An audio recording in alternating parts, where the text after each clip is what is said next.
मांडर विधानसभा उपचुनाव के लिए बीजेपी प्रत्याशी के रूप में मैदान में उतरी गंगोत्री कुजूर ने नामांकन कर लिया है। नामांकन के वक्त उनके साथ बीजेपी के कई बड़े नेता मौजूद थे। मांडर कारण गंगोत्री का नामांकन। बीजेपी प्रत्याशी हैं गंगोत्री कुजूर। कांग्रेस से शिल्पी नेहा तिर्की कर चुकी है नामांकन। मांडर विधानसभा उपचुनाव के लिए बीजेपी प्रत्याशी और पूर्व विधायक गंगोत्री कुजूर ने पर्चा भरा। इस दौरान उन्होंने केंद्रीय नेतृत्व के प्रति आभार जताया। नामांकन से पहले उन्होंने शक्ति स्थल मुड़वा में पूजा अर्चना की।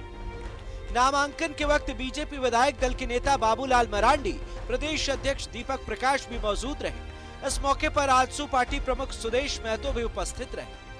नॉमिनेशन हो गया है भारतीय जनता पार्टी के प्रत्याशी के रूप में मैं आज यहाँ पर नॉमिनेशन किया और इसमें जो अपने क्षेत्र की जनता है उनकी सभी की यही इच्छा है कि भारतीय जनता पार्टी ही चुनकर यहाँ पे विजय हासिल करके आए। इसका मतलब है कांग्रेस की जो प्रत्याशी हैं उन्हें न्यायालय की जो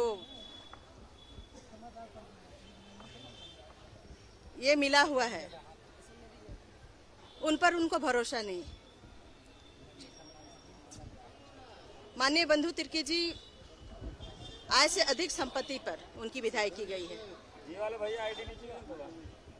और इस बात को लेकर न्यायालय ने जो निर्णय लिया है, जो निर्देश दिया है, जो आदेश दिया है, उसका ही अनुपालन हुआ है। चुनाव के पहले वो पूरी तरह से असफल हुए और वंशवाद और परिवारवाद, हम सबको ही जानते हैं कि वहां पर कांग्रेस के ऐसे कई लोग जो कांग्रेस के लिए झंडा ढोते रहे, कांग्रेस को आगे बढ़ाने का काम किया था, उनकी मन में भी इच्छा थी कि वे कांग्रेस के उम्मीदवार बने, लेकिन कांग्रेस ने परिवारवाद पर, वंशवाद पर भरोसा जताते हुए बंधु तिर्की के सुपुत्री को चुनाव में टिकट दिया है। वहां पर कांग्रेसियों में भी गजब आक्रोश है।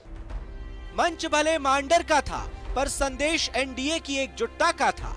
इस दौरान सुदेश महतो मौजूद रहे और बीजेपी के राष्ट्रीय अध्यक्ष जेपी नड्डा से अपनी मुलाकात के मायने भी समझाए।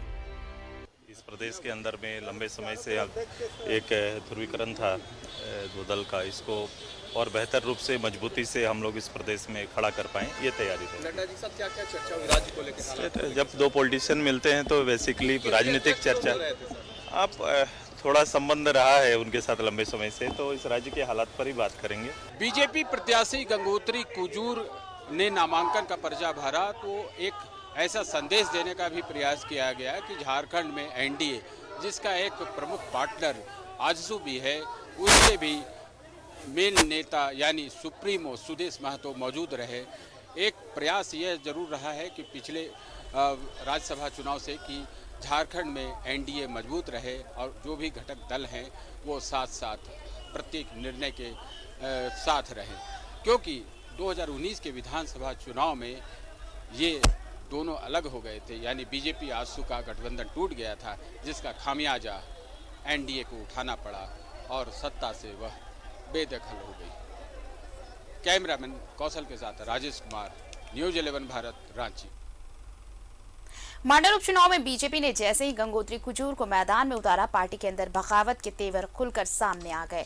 पूर्व प्रत्याशी बीजेपी नेता देव कुमार धान ने भी कल नामांकन कर लिया। बता दें, देव कुमार धान साल 2019 में इसी सीट से बीजेपी की टिकट पर चुनाव लड़े थे, लेकिन वो बंधु तिर्की से चुनाव हार गए थे। वहीं गंगोत्री कुजूर ने भाजपा प्रत्याशी के रूप में पर्चा दाखिल कर लिया। बता दें कि कल नामांकन का अंतिम दिन था। आज स्क्रूटनी है और 9 जून तक नाम वापसी की अंतिम तिथि है। हाल में बनी खतिया ने झारखंड पार्टी ने भी उम्मीदवार दिया है और नीरज उरांव को प्रत्याशी बनाया है। असदुद्दीन ओवैसी की पार्टी AIMIM के शिशिर लुकड़ा भी मैदान में है। अंतिम दिन आदिवासी छात्र संघ से सुशील उरांव समेत 13 प्रत्याशियों ने पर्चा भरा है। फिलहाल मांडर उपचुनाव के लिए 19 लोगों ने नामांकन दाखिल किया है। अब तक बीजेपी कांग्रेस के बीच फाइट दिख रही है। मांडर में अब लड़ाई रोचक होती नजर आ रही है, क्योंकि देव कुमार धान और AIMIM ने नामांकन कर नया ट्विस्ट ला दिया है, क्योंकि धान कुमारधान जहां पिछले बार नंबर 2 रह चुके थे, तो वहीं 2000 में विधायक भी रहे हैं। वहीं ओवैसी के पार्टी के शिशिर लकड़ा ने 2019 में पहली बार चुनाव लड़ते हुए ही 23,000 से ज्यादा वोट हासिल किया था। वहीं ये चुनाव पक्ष विपक्ष के लिए भी खास है। अगर कांग्रेस जीतती है तो सत्ता पक्ष का लगातार चौथा उपचुनाव होगा, जिसमें जनता का भरोसा मिलेगा। वहीं एनडीए अपनी जीत को सरकार के खिलाफ बढ़ते आक्रोश के रूप में पेश करेगा।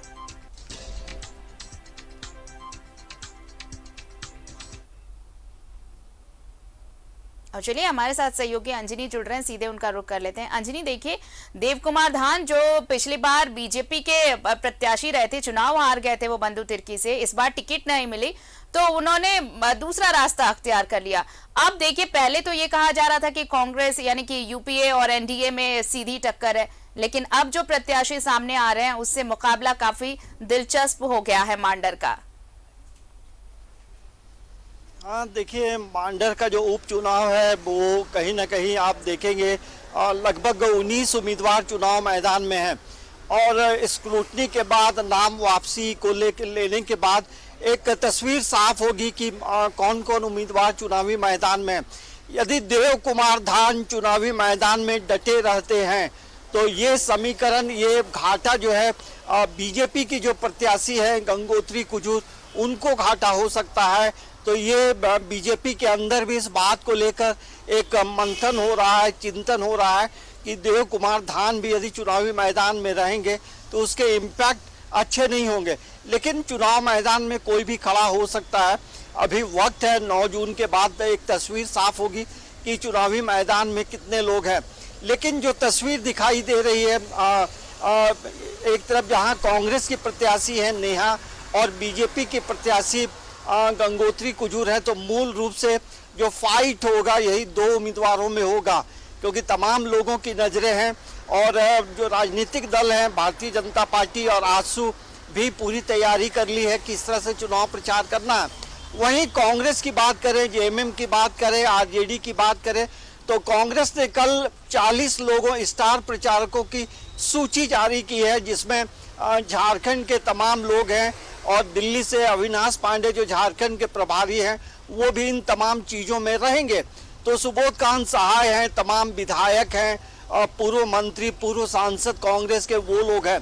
तो ये चुनाव देखिए काफ़ी चुनौती भरा चुनाव होगा, क्योंकि ये आप देखेंगे कि पूरे झारखंड में 2019 के बाद में जो विधानसभा के चुनाव हुए हैं, उसके बाद जितने उपचुनाव हुए हैं उसमें मतलब बीजेपी को कहीं भी सफलता हाथ नहीं लगी है। तो ये बीजेपी के लिए भी एक चुनौती है कि ये उपचुनाव यदि जीतते हैं तो पार्टी और संगठन और एनडीए का जो गठबंधन होगा वो कहीं ना कहीं मजबूत होगा। लेकिन वोटरों के मन मिजाज में क्या है, किसको चुनता है, किसको वोट होगा, ये अभी बहुत फोरकास्ट कर पाना मुश्किल है। लेकिन जो समीकरण बने हैं उस समीकरण को आप पूरे आंकड़ों के अनुसार से आप देखेंगे तो कहीं ना ये जरूर लगता है कि आरजेडी, जेएमएम और कांग्रेस, ये गठबंधन कहीं ना कहीं मजबूत स्थिति में दिखलाई पड़ती है, ऐसा लगता है। और वहीं दूसरी तरफ आप देखेंगे तो भारतीय जनता पार्टी है, आजसू है, तो तमाम जो बड़े नेता होंगे वो चुनाव प्रचार में जाएंगे और 19 लोग चुनाव मैदान में हैं और उसमें कई लोग पहली बार चुनावी मैदान में उतरे हैं। तो कई लोग तो ऐसे हैं जो जिन्हें वोट बहुत नहीं मिलेगा, लेकिन जिस तरह से देव कुमारधान यदि कंटिन्यू करते हैं तो वोट जरूर बीजेपी के लिए ये नुकसान हो सकता है, वोट का बंटवारा हो सकता है। और वहीं एआईएमआई के जो प्रत्याशी हैं, जो पिछला चुनाव आप देखेंगे तो वो 3rd पोजीशन में रहे हैं। तो बहुत आसान ये अभी कह पाना कि कौन जीतेगा, लेकिन बहुत चुनौती भरा है, समय कम है और तमाम लोग ऐसे गर्मी में, और जब धीरे धीरे बारिश भी शुरू हो जाएगी तो चुनाव प्रचार के लिए भी तमाम राजनीतिक दल ने अपनी रणनीति बना ली है। लेकिन अब देखना ये होगा कि बाजी कौन मारता है। लेकिन मांडर का उपचुनाव बीजेपी के लिए भी एक, हम कह सकते हैं कि एक चुनौती भरा है। जीतने पे संगठन और बेहतर होगा।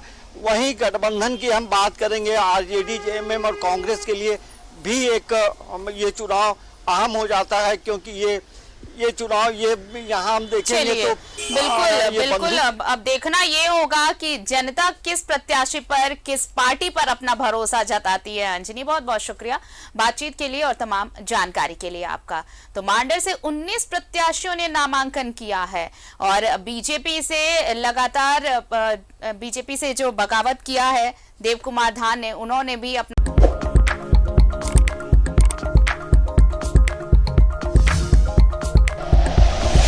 Like and share videos, subscribe करें हमारा चैनल और प्रेस करें बेल आइकॉन। न्यूज़ 11 भारत, सच है तो दिखेगा।